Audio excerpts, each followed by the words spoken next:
ಕೃಷ್ಣೇಗೌಡರ ಆನೆ ಅಧ್ಯಾಯ 2. ದುರ್ಗಪ್ಪ ಕೊಡ್ಲಿ ತಗೊಂಡು ಎತ್ತಾಗೋದ ಅಂತ ಚಿಂತಿಸಿದಾಗೆಲ್ಲ ಲೇಖಕರಿಗೆ ಆತ ಕೃಷ್ಣೇಗೌಡರ ಆನೆಯನ್ನು ದೂಷಿಸಿದ್ದೇ ನೆನಪಾಗ್ತಾ ಇತ್ತು. ಕೃಷ್ಣೇಗೌಡರ ಆನೆ ಕಾಡಿನಿಂದ ತಂದು ಪಳಗಿಸಿದ ಆನೆ ಏನೂ ಅಲ್ಲ, ಘಟ್ಟದ ಕೆಳಗಿದ್ದ ಗೂಳೂರು ಮಠದಲ್ಲಿದ್ದಂಥ ಆನೆ ಹಾಕಿದ ಮರಿಯೇ ಕೃಷ್ಣೇಗೌಡರ ಆನೆ. ಇದು ಹುಟ್ಟಿದ್ದು ಬೆಳೆದಿದ್ದು ಎಲ್ಲ ಊರಿನ ಜನಗಳ ನಡುವೆಯಾಗಿತ್ತು.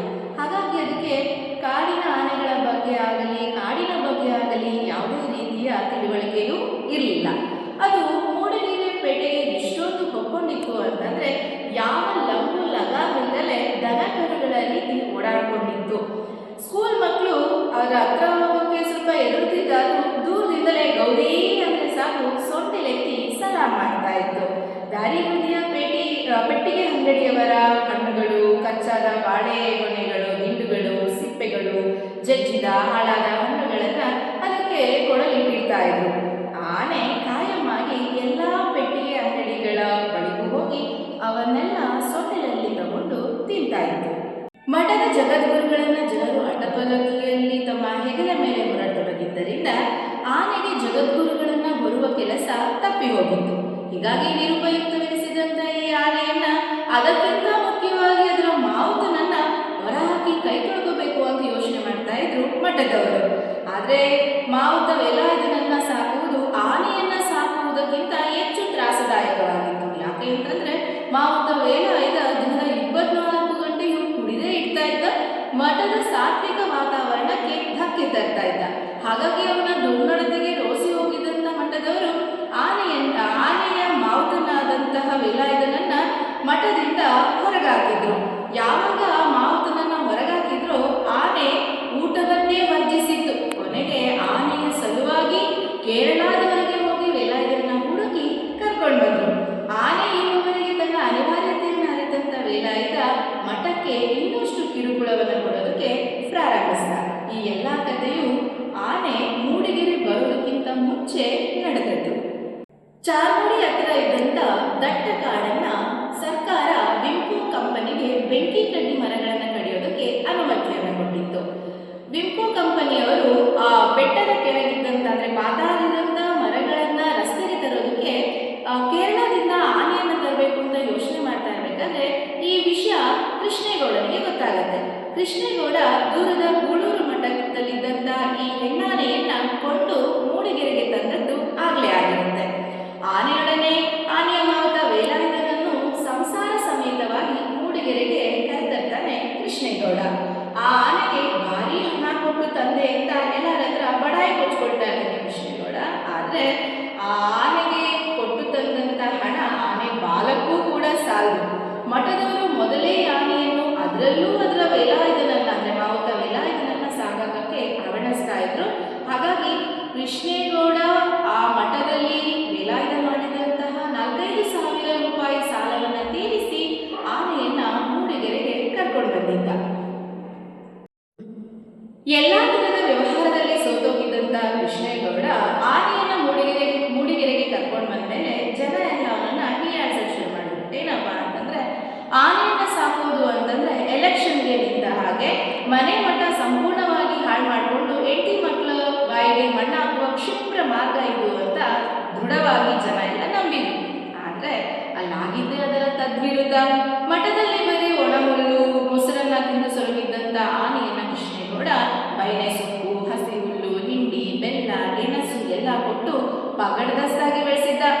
ಆನೆ ಮರ ಎಳೆದು ತಂದ ಬಾಡಿಗೆಯಿಂದ ಕೃಷ್ಣೇಗೌಡನಿಗೆ ಒಳ್ಳೆ ಲಾಭ ಬಂತು. ಕೃಷ್ಣೇಗೌಡ ದುಡ್ಡಿನ ಮುಖ ನೋಡಿದ್ದೆ ಆನೆ ಬಂದ ಮೇಲಿಲ್ಲ. ಆದರೆ ಪ್ರತಿ ಬೇಸಿಗೆಯಲ್ಲೂ ಈ ಆನೆಯದ್ದು ಏನಾದರೊಂದು ರಾತಂತ ಗ್ಯಾರಂಟಿ. ಅದೇನು ಆನೆಯೇ ಕಿತಾಪತಿ ಮಾಡ್ತಾ ಇತ್ತು ಅಥವಾ ಉರಿ ಬಿಸಿಲಿನ ಸೆಕೆಗೆ ಸೆರೆಲೆ ಕಳೆದುಕೊಳ್ತಿದ್ದ ಜನಗಳ ಅಸಹನೆ ಇದಕ್ಕೆ ಕಾರಣವೋ ಹೇಳುವುದು ತುಂಬಾ ಕಷ್ಟ.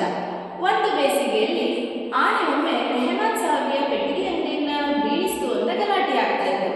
ಜನರ ಗುಂಪು ನೋಡಿ ಲೇಖಕರು ಸ್ಕೂಟರ್ ನಿಲ್ಲಿಸಿ ಅಲ್ಲಿ ಬರ್ತಾರೆ. ಗುಂಪಿನ ಪಕ್ಕ ಆನೆ ಕೂಡ ನಿಂತಿರುತ್ತೆ.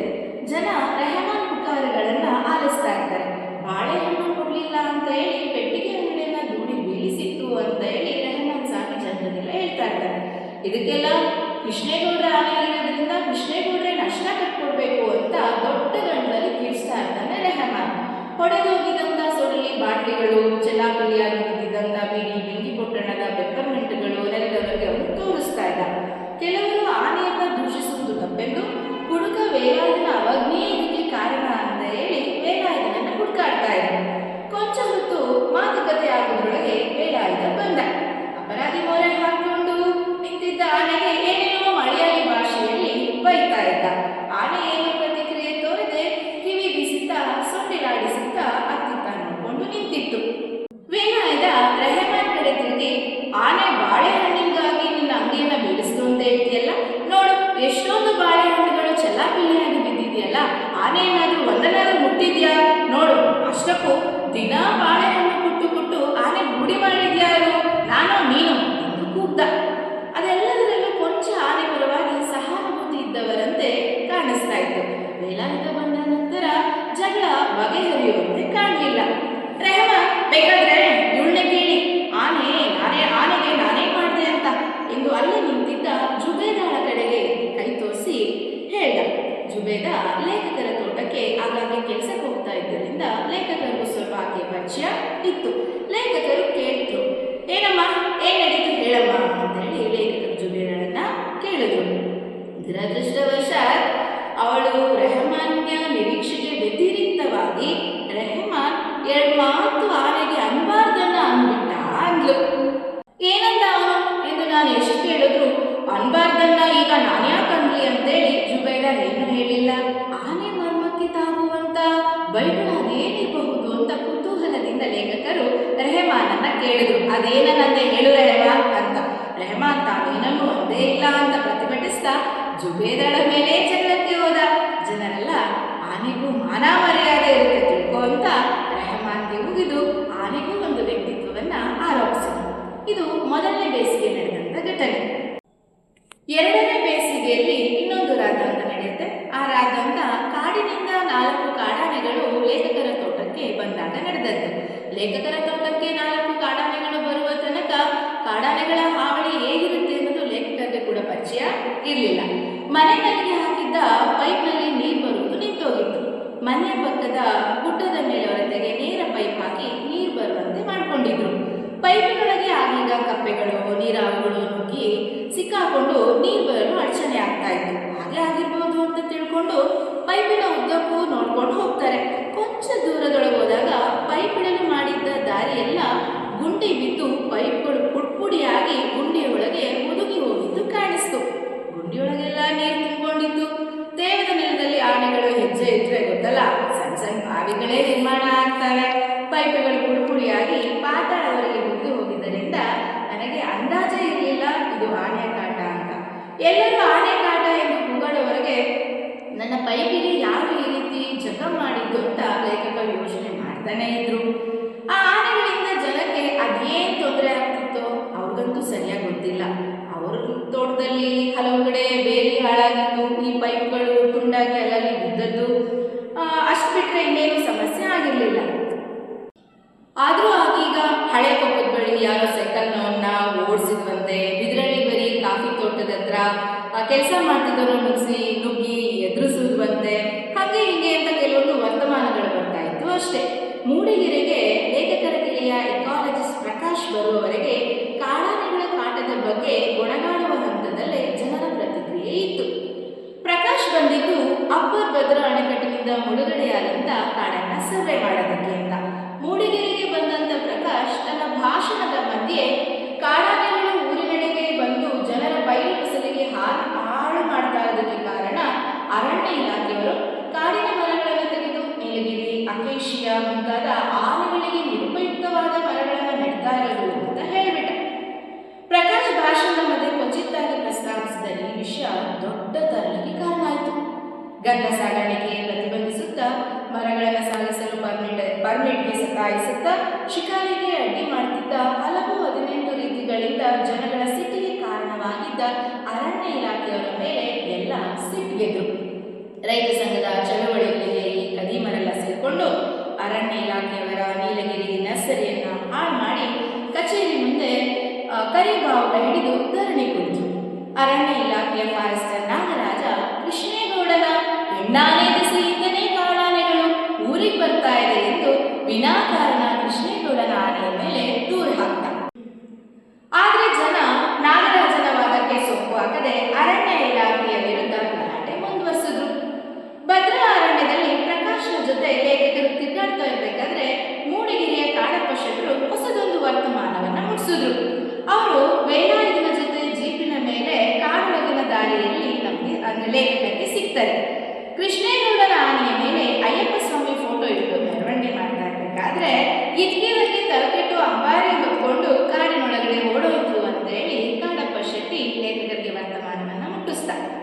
ಮೆರವಣಿಗೆ ಮಾಡ್ತಾ ಇರ್ಬೇಕಾದ್ರೆ ಅದರ ಬೆನ್ನ ಮೇಲಿನ ಅಂಬಾರಿ ದಾರಿ ನಡುವೆ ಜೋರು ಬಿದ್ದಂತ ಎಲೆಕ್ಟ್ರಿಕ್ ಲೈನ್ಗೆ ತಾಗಿ ಪಟ್ಪಠಾರಂತ ಶಬ್ದ ಬಂದು ಆ ಶಬ್ದಕ್ಕೆ ಗಾಬರಿಗೊಂಡಂತ ಈ ಆನೆ ವೇಲಾಯುಧನ ಮಾತನ್ನು ಕೇಳದೆ ರಸ್ತೆ ಬಿಟ್ಟು ಗದ್ದೆಗಿಳಿದು ಕಾಡು ಬಿದ್ದು ಓಡೋಯ್ತಂತೆ. 7,000 ರೂಪಾಯಿ ಹಿತ್ತಾಳೆ ಆಭರಣದಿಂದ ಅದಕ್ಕೆ ಸಿಂಗಾರ ಮಾಡಿದ್ರು.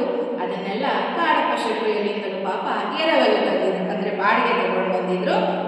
ಕೊನೆ ಪಕ್ಷ ಆ ಒಡವೆನಾದ್ರೂ ದೊರಕಿಸ್ಕೋಬೇಕು ಅಂತ ಈ ಆನೆಯನ್ನ ಹುಡುಕಾಡ್ಕೊಂಡು ವೇಲಾಯುಧನ ಕರ್ಕೊಂಡು ಓಡಾಡ್ತಾ ಇದ್ರು ಕಾಡೊಳಗಡೆ. ಕೃಷ್ಣೇಗೌಡರಾನೆ ಇಂಥ ಪುಂಡಾನೆ ಅಂತ ಪಾಪ ಕಾಡಪ್ಪ ಶೆಟ್ಟಿಗೆ ಗೊತ್ತಿರಲಿಲ್ಲ. ಗೂಳೂರು ಮಠದ ಜಗದ್ಗುರುಗಳು ಯಾವ ಧೈರ್ಯದ ಮೇಲೆ ಇದರ ಮೇಲೆ ಕುತ್ಕೋತಿದ್ರು ಎಂದು ಕಾಡಿನಲ್ಲಿ ಆನೆಗೆ ಬಾಯಿ ತುಂಬಾ ಬೈಕೊಂಡ್ರು. ಆನೆ ಓಡಿ ಬಂದು ಕಾಡಿನ ಆನೆಗಳ ಜೊತೆ ಸೇರ್ಕೊಂಡಿರ್ಬೋದು ಅಂತ ಊಹಿಸಿ ಕಾಡಿನಲ್ಲಿ ಅದನ್ನ ಹುಡುಕಿ ವೇಲಾಯುಧನೊಡನೆ ತಿರುಗ್ತಾ ಇದ್ರು ಕಾಡಪ್ಪ ಶೆಟ್ರು. ಮೈ ತುಂಬಾ ಸಿಂಗಾರ ಮಾಡ್ಕೊಂಡಿದ್ದಂತ ಈ ಕೃಷ್ಣೇಗೌಡರ ಆನೆಯನ್ನ ಕಾಡಾನೆಗಳು ಯಾವ ಕೂಡ ಹತ್ರಕ್ಕೆ ಸೇರಿಸಿರಲಿಲ್ಲ ಅಂತ ಲೇಖಕರಿಗೂ ಅನುಮಾನ ಬಂತು. ಅದು ಕಾಡಿಗೆ ಓಡಿ ಹೋಗೋದನ್ನ ಮುಂದೆ ಮಾಡಿಕೊಂಡಂತಹ ನಾಗರಾಜ ಇದು ಬೆದೆಗೆ ಬಂದ ಹೆಣ್ಣಾನೆ ಆದ್ದರಿಂದ ಕಾಡಾನೆಗಳೆಲ್ಲ ಊರಿಗೆ ಬಂದು ತೊಂದರೆ ಕೊಡ್ತಾ ಇದ್ದಾರೆ ಅಂತ ಆನೆ ಮೇಲೆ ಅಪವಾದವನ್ನ ಹೊರಿಸ್ತ.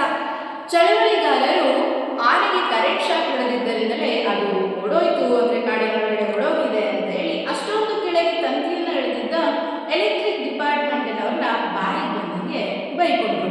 ಒಟ್ನಲ್ಲಿ ಕಾಡಾನೆಗಳ ಆಗಮನದೊಂದಿಗೆ ಪ್ರಾರಂಭವಾದಂಥವೆಲ್ಲ ಕೃಷ್ಣೇಗೌಡರ ಆನೆ ಕಾಡಿಗೆ ನಿರ್ಗಮಿಸರೊಳಗೆ ನಿಂತು ಹೋಯಿತು. ಮಳೆಗಾಲ ಶುರುವಾಯಿತು.